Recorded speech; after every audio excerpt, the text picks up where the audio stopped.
Online shopping आपण सर्वच करतोय.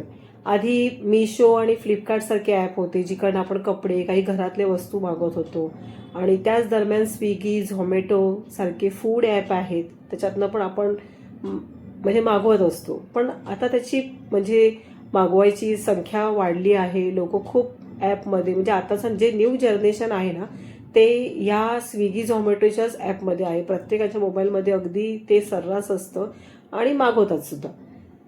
जे ऑनलाईन शॉपिंग ॲप आहे तर ब्लिंकिट हे जे शॉपिंग ॲप आहे ते वापरायला एकदम सोपं आहे आणि खूप फ्रेश आणि चांगल्या दर्जाचा उत्तम वस्तू त्याच्यातनं मिळतात.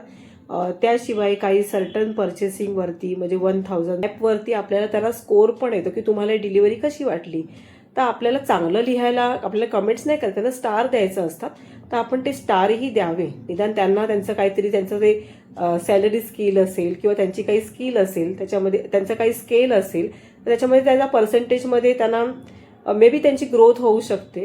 तर हे आपल्या हातात आहे. आपल्याला घरपोच सामान मिळतंय, प्लस काहीतरी फ्री मिळतंय, चांगलं फ्रेश सामान मिळते. कुठेही आपल्याला घरातनं बाहेर पडायला ट्रॅव्हलिंगचे आपले चार्जेस वाचतात. तर आपण निदान 10-20 रुपये तर त्यांना देऊच शकतो. आवर्जून मी माझ्या मुलालाही सांगते, तू कधी कधी फूड कधी मागवलंस स्विगीवरनं तर तुझ्या घरपोच तुला ते आणून देत आहेत, तर ते 10-20 रुपये तू दे त्याला खुशीने. आणि माझा मुलगा सुद्धा ते फॉलो करतो की मम्मी आज मी मागवलं होतं आणि छान होतं, मला तो सांगतो सुद्धा. स्विगी झोमॅटो किंवा मिशोचे जे कुरिअर बॉईज असतात ते आपलं घर चालवण्यासाठी ते काम करत असतात. तर एक आपल्या खुशीने आपण त्यांना दिलं किंवा त्यांना असं थँक्यू तरी बोललात, छान बोललात, न रागवता बोलला, कुठली आपल्याला इमर्जन्सी नाही की अगदीच तरी 10-15 मिनिटात जेवण आणून द्यावं, तर त्यांच्यावरचं पण टेन्शन कमी होईल असं वाटतं. की कुठे मागवा की झोमॅटोवरनं मागवा किंवा ब्लिंकिट किंवा फ्लिपकार्टचे काही ॲप आहेत त्याच्यावरनं मागवा.